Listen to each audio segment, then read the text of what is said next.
ಏನಂದರೆ ನನ್ನ ತೋಟದಲ್ಲಿ ನಾನು ಒಂದು 2-3 ವರ್ಷದ ಮುಂಚೆ ಶ್ರೀಗಂಧದ ಗಿಡನ ನಟ್ಟಿದ್ದೆ. ಶ್ರೀಗಂಧ ಹೇಳುವಾಗ ಗೊತ್ತಿದೆ ಎಷ್ಟು ಡಿಮ್ಯಾಂಡ್ ಇದೆ. ಒಂದು 20-25 ವರ್ಷ ಆಗುವಾಗ ಎಷ್ಟು ಅದಕ್ಕೆ ಡಿಮ್ಯಾಂಡ್ ಬರುತ್ತೆ ಅಂತ. ಸೊ ಆವಾಗ ನನಗೆ ಗೊತ್ತಿರಲಿಲ್ಲ ಅದು ಹೇಗೆ ಯಾವ ಜಾಗದಲ್ಲಿ ಹೇಗೆ ಬೆಳಿಬೇಕಂತ. ಸೊ ಸಾಧಾರಣ ಒಂದು 3-4 ವರ್ಷ ಆಯಿತು ಅದನ್ನು ನೆಟ್ಟು. ಸೊ ನಾನು ಅದರ ಬಗ್ಗೆ ಒಂದು ಚಿಕ್ಕದಾಗಿ ಒಂದು ಹೇಳ್ತೇನೆ ಅದರ ಬಗ್ಗೆ, ಶ್ರೀಗಂಧದ ಬಗ್ಗೆ. ಇದನ್ನು ಹೇಗೆ ನಾಟಿ ಮಾಡಬೇಕು ಮತ್ತು ಅದನ್ನು ಹೇಗೆ ಬೆಳೆಸಬೇಕು, ಯಾವ ಥರದ ವಾತಾವರಣ ಅದಕ್ಕೆ ಬೇಕಂತ. ಸೊ ನಾನು ಅದನ್ನು ತೋರಿಸ್ತೇನೆ ಈಗ, ಬನ್ನಿ. ಸೊ ನಾನಿಲ್ಲಿ ಇದು ನಟ್ಟಿದ್ದೆ ಅದರೊಂದು 3-4 ವರ್ಷದ ಹಿಂದೆ.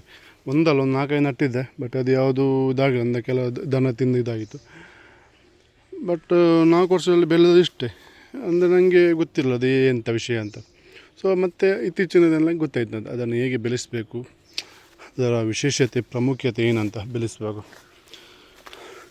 ಸೊ ಇದು ಶ್ರೀಗಂಧದ. ಸೊ ಇವಾಗ ಸ್ವಲ್ಪ ಚೆನ್ನಾಗಿ ಬಂದಿದೆ, ಯಾಕಂದರೆ ಸ್ವಲ್ಪ ಬಿಸಿಲೆಲ್ಲ ಬರ್ತಿದೆ. ಅಂದರೆ ಈ ಕಡೆ ಸ್ವಲ್ಪ ಇದಿತ್ತು, ಕಾಡೆಲ್ಲಿತ್ತು. ಸೊ ಅದನ್ನು ಕಡಿದಾದ್ಮೇಲೆ ಸ್ವಲ್ಪ ಈಗ ಇದಕ್ಕೆ ಬಿಸಿಲು ಬರ್ತಾಯಿದೆ ಈಗ. ಸೊ ಇದರಿಂದಾಗಿ ಸ್ವಲ್ಪ ಬೆಳವಣಿಗೆ ಸ್ವಲ್ಪ ಹೆಚ್ಚಾಗಿದೆ. ಸೊ ಅದಕ್ಕೆ ನಾನು ಸ್ವಲ್ಪ ಕೆಲವು ಗೊಬ್ಬರ ಎಲ್ಲ ಹಾಕಿದೆ. ಸೊ ದನದ ಗಂಜಲ ಅದು ಮಿಕ್ಸ್ ಆಗಿ ಬಂದ ನೀರು ಅದನ್ನು ಹಾಕ್ತಿದೆ, ಮತ್ತು ಕೆಲವು ಈಟೆಲ್ಲ ಆಗ್ತಿದೆ ಇದಕ್ಕೀಗ. ಸೊ ಅದೇ ರೀತಿ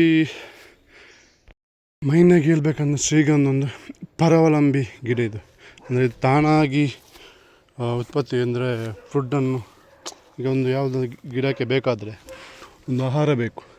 ಆಹಾರ ಬಾಕಿದಾಗ ಅಂದರೆ ಬೇರೆ ಏನಾದರೂ ಸಂಗ್ರಹಿಸುತ್ತೆ.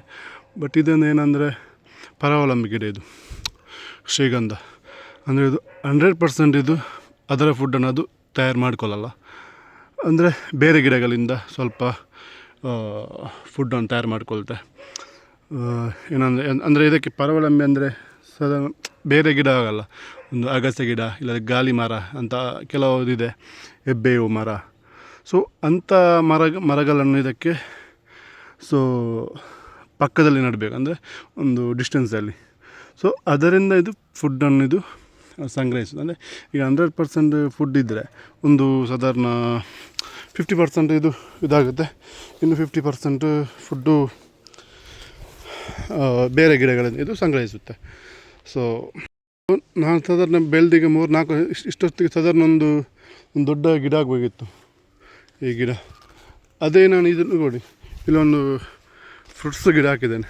ಇದು ಸಾಧಾರಣ ಆಗಲಿಲ್ಲ, ಒಂದು 1.5 ವರ್ಷ ಆಗಿದೆ ನೋಡಿ ಎಷ್ಟು ದೊಡ್ಡದಾಗಿದೆ. ಸೊ ಇದಕ್ಕೆ ಇದು ಯಾವ ಗಿಡಕ್ಕೆ ಪರಾವಲಂಬಿ ಆಗಿಲ್ಲ. ಸೊ ಅದಕ್ಕೋಸ್ಕರ ಇದು ಅದಕ್ಕೆ ಬಿಸಿಲು ಬೇಡ, ಏನು ಬೇಡ. ಸೊ ಅದಷ್ಟು ತಾನೇ ಅದು ಸಿಕ್ಕಿದ ಫುಡ್ಡನ್ನು ಇದು ಮಾಡಿಕೊಂಡು ಸೊ ಎಷ್ಟು ದೊಡ್ಡ ಮರ ಆಗಿದೆ. ಬಾಕಿ ಗಿಡ ನೋಡಿ ಇದೆಲ್ಲ ಜಾಸ್ತಿ ಆಗಲಿ, ಇದು ಒಂದು ಸಾಧಾರಣ 7-8 ತಿಂಗಳ ಗಿಡಗೆಲ್ಲ ಇದೆ. ಸೊ ಇದು ನೋಡಿ ಎಷ್ಟು ಇದಾಗಿದೆ, ಬೆಳೆದಿದೆ. ಬಟ್ ಅದೇ ನೋಡಬೇಕಾದ್ರೆ ಶ್ರೀಗಂಧ ನೋಡಿ, ಶ್ರೀಗಂಧ ಮಾತ್ರ ನೋಡಿ ಇದು ಮತ್ತು ಅದು ಸೇಮ್ ನಟ್ಟಿದ್ದೇನೆ. ಬಟ್ ಇದು ಸ್ವಲ್ಪ ಸಣ್ಣ ಪ್ರಮಾಣದಲ್ಲಿ ಸ್ವಲ್ಪ ಬೆಳವಣಿಗೆ ಆಗಿದೆ. ಯಾಕಂದರೆ ಇದಕ್ಕೆ ನಾನು ಗೊಬ್ಬರ ಎಲ್ಲ ಹಾಕಿದ್ದೇನೆ, ಅದಷ್ಟು ಮಟ್ಟಿಗೆ ಇದು ಹಾಕಲಿಲ್ಲ.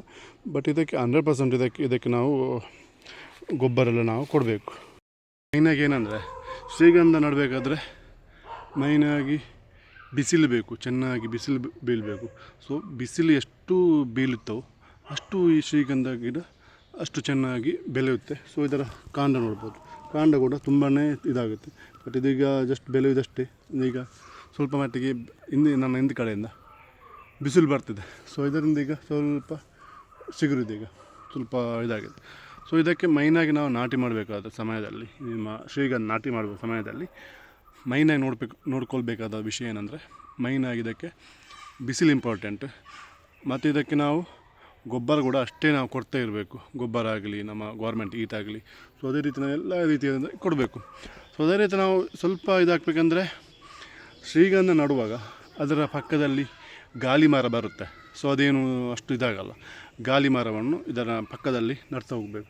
ಸೊ ಆಗ ಇದು ತುಂಬಾ ಬೆಳವಣಿಗೆಯಾಗಿ ಬರುತ್ತೆ ಅದು. ಮತ್ತೊಂದು ಏನು ಅಂದರೆ ಮೈನಾಗಿ ಬಿಸಿಲು ತುಂಬ ಜಾಸ್ತಿ ಬೇಕು ಈ ಶ್ರೀಗಂಧ ಗಿಡಕ್ಕೆ. ಬಿಸಿಲು ಎಷ್ಟು ಬೀಳ್ತೋ ಅಷ್ಟು ಇದು ಚೆನ್ನಾಗಿ ಗ್ರೋ ಆಗುತ್ತೆ. ನಮಗೆ ಕೆಲವೊಂದು ಗಿಡಕ್ಕೆ ನಮಗೆ ತುಂಬ ಬಿಸಿಲು ಬೇಕು, ಕೆಲವೊಂದು ಗಿಡಕ್ಕೆ ಬಿಸಿಲು ಬೇಡ. ನನಗೆ ಈಗ ನಿಮಗೆ ತೋರಿಸಿದೆ. ಸೊ ಆ ಗಿಡಕ್ಕೆ ಬಿಸಿಲು ಬೇಡ. ಸೊ ಅದಕ್ಕೆ ಏನು ಸ್ವಲ್ಪ ಗೊಬ್ಬರ ಹಾಕಿದ್ರು ಕೂಡ ತುಂಬಾ ಚೆನ್ನಾಗಿ ಬೆಳೆಯುತ್ತೆ, ತುಂಬಾ ಏನು ಫ್ರೂಟ್ಸ್ ಹಣ್ಣು ಹಂಪಲೆಯನ್ನು ಕೊಡ್ತಾ ಇದ್ದು. ಬಟ್ ಇದು ಶ್ರೀಗಂಧ ಗಿಡ ಹಾಗೆಲ್ಲ. ಇದು ಮೈನಾಗಿ ಶ್ರೀಗಂಧ ನಾಟಿ ಮಾಡುವಾಗ ಮೈನಾಗಿ ನೋಡ್ಕೊಳ್ಬೇಕಾದ ಮುಖ್ಯ ಅಂಶಗಳಷ್ಟೇ. ತುಂಬಾ ಬಿಸಿಲು ಬೀರಬೇಕು, ಅದೇ ರೀತಿ ಅದಕ್ಕೆ ಪ್ಲಸ್ ಗೊಬ್ಬರ ನಾವೇ ಕೊಡಬೇಕು ಗೊಬ್ಬರ. ಇಲ್ಲಾಂದರೆ ನಾವು ಅದರ ಪಕ್ಕದಲ್ಲಿ ಅಗಸೆ ಗಿಡ ಇಲ್ಲ ಗಾಲಿ ಮರ ಅಂಥ ಗಿಡಗಳನ್ನು ನೆಟ್ಟರೆ ಇದು ತುಂಬಾ ಹೆಲ್ಪ್ಫುಲ್ ಆಗುತ್ತೆ ಈ ಗಿಡಕ್ಕೆ. ಸೊ ಇದರ ಕೃಷಿಗೂ ಮಾಡ್ಬೋದು. ಅಂದರೆ ಇದು ಮಾಡುವಾಗಂತ ಸಾಧಾರಣ ಒಂದು 20 ವರ್ಷ ಇದಾಗುತ್ತೆ ಇದು ಗ್ರೋ ಆಗಬೇಕಂದ್ರೆ. ಮರ ದೊಡ್ಡ ಆಗುತ್ತೆ, ಮರ ದೊಡ್ಡ ಅದರ ಒಳಗೆ ತಿರ್ಲು ಬರುತ್ತೆ, ಅಂದರೆ ಗಂಧ ಪ್ರೊಡಕ್ಷನ್ ಆಗುತ್ತೆ. ಆ ಗಂಧ ಪ್ರೊಡಕ್ಷನ್ ಆಗಬೇಕಾದ್ರೆ ಸಾಧಾರಣ ಒಂದು ಮಿನಿಮಮ್ 20 ವರ್ಷ ಮಿನಿಮಮ್ ಬೇಕು ಈ ಗಿಡ ಇದು ಮಾಡಲಿಕ್ಕೆ. ಗೊತ್ತಾಗಿದೆ. ಸೊ ಯಾವ ಥರ ನಾಟಿ ಮಾಡಬೇಕಂತ. ಸೊ ಅದೇ ರೀತಿ ನಾಟಿ ಮಾಡಿದರೆ ಇನ್ನೂ ಸ್ವಲ್ಪ ಗ್ರೋ ಆಗುತ್ತೆ. ಸ್ವಲ್ಪ ಬಿಸಿಲು ಬರುವುದರಿಂದ ಸ್ವಲ್ಪ ಚೆನ್ನಾಗಿ ಈಗ ಗ್ರೋ ಆಗಿದೆ ಈಗ ಒಂದರ ಮಟ್ಟಿಗೆ. ಸೊ ಅದಕ್ಕೆ ಗೊಬ್ಬರ ಕೂಡ ಹಾಕಬೇಕಷ್ಟೇ ನಾವು. ಅಂದರೆ ಈಗ ನಾನು ನಾಟಿ ಮಾಡಿದೆ ಅಂದರೆ ಅಡಿಕೆ ಗಿಡದ ಮಿಡ್ಲಲ್ಲಿ ನಾನು ನಾಟಿ ಮಾಡಿದೆ ಅಷ್ಟೇ. ಅಂದರೆ ನನಗೆ ಒಂದು ಇಂಟ್ರೆಸ್ಟ್ ಇತ್ತು, ನನಗೆ ಒಂದು ಬೆಳಿಬೇಕಂತ. ನನ್ನ ಮನೆಯಲ್ಲಿ ಕೂಡ ಒಂದು ಶ್ರೀಗಂಧ ಗಿಡ ಬೆಳಿಬೇಕಂತ ನನಗೆ ಇಂಟ್ರೆಸ್ಟ್ ಇತ್ತು. ಸೊ ಆ ಟೈಮಲ್ಲಿ ನನಗೆ ಅಷ್ಟು ಇದರ ಬಗ್ಗೆ ನಾಲೆಜ್ ಇರಲಿಲ್ಲ. ಸೊ ಹೇಗೆ ನಡಬೇಕಂತ. ಸೊ ನಾನು ಎಲ್ಲಿ ಜಾಗ ಇತ್ತು ಸೊ ಅಲ್ಲಿ ನಾನು ನಟ್ಬಿಟ್ಟೆ. ಸೊ ಈಗ ಅದನ್ನು ತೆಗಿಲಿಕ್ಕೆ ಆಗಲ್ಲ, ತೆಗೆದ್ರೆ ಅದು ಗಿಡ ಸಾಯುತ್ತೆ. ಸೊ ಹಾಗೆ ಇಟ್ಟಿದ್ದೇನೆ. ಇನ್ನು ನೆಕ್ಸ್ಟಿಗೆ ಮಾಡಬೇಕಾದ್ರೆ ಎಲ್ಲಿ ಚೆಂದ ಬಿಸಿಲು ಬರುತ್ತೆ ಸೊ ಆ ಜಾಗದಲ್ಲಿ ನೆಟ್ಟು ಸೊ ಅದಕ್ಕೆ ಬೇಕಾದಂತಹ ಹೇಗೆ ಪೋಷಕಾಂಶ ಗೊಬ್ಬರ ಇದು ನೆಟ್ಟರೆ ಚೆನ್ನಾಗಿದು ಬೆಳೆಯುತ್ತೆ. ಸೊ ಅದೇ ರೀತಿ ನೀವು ಕೂಡ ಶ್ರೀಗಂಧ ಏನು ಬೆಳಿಬೇಕಿದ್ರೆ ಇಲ್ಲ ಶ್ರೀಗಂಧ ತೋಟ ಮಾಡಬೇಕಿದ್ರೆ ಸೊ ಸ್ವಲ್ಪ ನೋಡಬೇಕಾದ ಮುಖ್ಯಾಂಶಗಳಿದೆಲ್ಲ. ಸೇಮ್ ಟೈಮಲ್ಲಿ ಕೂಡ ನಾನು ಇದೊಂದು ಗಿಡ ನೆಟ್ಟಿದ್ದೆ ಸೇಮ್. ಬಟ್ ಅದು ತುಂಬ ಚೆನ್ನಾಗಿ ಬೆಳೆದಿದೆ. ಬಟ್ ಇನ್ನಿಷ್ಟು ಬೆಳೆದಿಲ್ಲ, ಯಾಕಂದರೆ ಇದಕ್ಕೆ ಸ್ವಲ್ಪ ಬಿಸಿಲು ಬರ್ತಿಲ್ಲ. ಸೊ ಅದೇ ರೀತಿ ಸ್ವಲ್ಪ ಅದಕ್ಕೆ ಬೇಕಾದ ಪೋಷಕಾಂಶಗಳು ಸ್ವಲ್ಪ ಅಂದರೆ ಅಂದರೆ ಅದಕ್ಕೆ ಸಿಗುವಂಥ ಫುಡ್ ಎಲ್ಲ ಸ್ವಲ್ಪ ಕಮ್ಮಿ ಸಿಕ್ಕುವುದರಿಂದ ಸ್ವಲ್ಪ ಗಿಡ ಕಮ್ಮಿ ಇದಾಗಿದೆ, ಬೆಳವಣಿಗೆ ಸ್ವಲ್ಪ ಕಮ್ಮಿ ಆಗಿದೆ. ಸೊ ಅದೇ ರೀತಿ ನಾವು ಇದನ್ನು ಚೆನ್ನಾಗಿ ಆರೈಕೆ ಮಾಡಿದರೆ ಸುಮ್ಮನೆ ಇದಾಗಿದೆ. ಬಟ್ ಇಲ್ಲಿ ಬಿಸಿಲಷ್ಟು ಬೀಳಲ್ಲ, ಸೊ ಅಷ್ಟು ಗ್ರೋ ಕೂಡ ಈಸಿಯಾಗಿ ಆಗಲ್ಲ. ಅದೇ ರೀತಿ ನೀವು ಕೂಡ ಸ್ವಲ್ಪ ನೀವು 1-2 ಹತ್ತು ಗಿಡ ನಡುವಾಗ ಸ್ವಲ್ಪ ಎಲ್ಲಿ ಬಿಸಿಲು ಬೀಳ್ತೋ ಆ ಜಾಗದಲ್ಲಿ ನೆಟ್ಟರೆ ಶ್ರೀಗಂಧ ಬೇಗನೆ ಗ್ರೋ ಆಗುತ್ತೆ. ಅದೇ ರೀತಿ ನಿಮಗೆ 20 ವರ್ಷನ ಇದರಲ್ಲಿ ನಿಮಗೆ ಅದು ಸ್ವಲ್ಪ ಆದಾಯದ ಇದು ಬರುತ್ತೆ. ನೋಡಬೇಕಾದ ಮುಖ್ಯ ಅಂಶಗಳು ಇಷ್ಟೇ. ಅದೇ ರೀತಿ ನಾನು ಬೇರೆ ಗಿಡಗಳು ನಟ್ಟಿದ್ದೇನೆ, ಅಂದರೆ ಫ್ರೂಟ್ಸ್ ಗಿಡ ನಟ್ಟಿದ್ದೇನೆ. ಸೊ ಇಲ್ಲಿ ರಾಂಬೂಟ ನಟ್ಟಿದ್ದೇನೆ, ಮಾವಿನ ಗಿಡ ನಟ್ಟಿದ್ದೇನೆ. ಸೊ ಇದಕ್ಕೆ ನಾನು ಅಷ್ಟು ಗೊಬ್ಬರ ಏನು ಹಾಕಲಿಲ್ಲ. ಸೊ ನೋಡಿ ಎಷ್ಟು ಹೀಗಾಗಲೇ ಫಲ ಕೊಡ್ತಿದ್ದೆ. ಒಂದು 4-5 ಬಾರಿ ಕೊಟ್ಟಾಯ್ತಿದ್ದು. ಇನ್ನು ನೆಕ್ಸ್ಟ್ ಸೀಸನ್ ಸ್ಟಾರ್ಟ್ ಆಗಿದೆ ನೋಡಿ, ಚಿಕ್ಕ ಕಾಯಿ ಬಿಟ್ಟಿದೆ ಇದೇ ಥರ. ಅಂದರೆ ಈಗ ಸ್ವಲ್ಪ ಬಿಡುವುದಿಲ್ಲ, ಅಂದರೆ ಈ ಮಂಗಗಳು ಇರುವುದರಿಂದ ಸ್ವಲ್ಪ ಕಾಯಿಗಳು ಬಿಟ್ಟಿದೆ ನೋಡಿ, ಕೆಲವಲ್ಲಿ ಕಾಣ್ಬೋದು ಅಲ್ಲಿ. ಸೊ ಇದಕ್ಕೆಲ್ಲ ಅಷ್ಟು ಇದು ಬೇಕಂತಿಲ್ಲ, ಅಂದರೆ ಫುಡ್ ನಾವೇನು ಗೊಬ್ಬರ ಏನು ಹಾಕ್ಬೇಕು.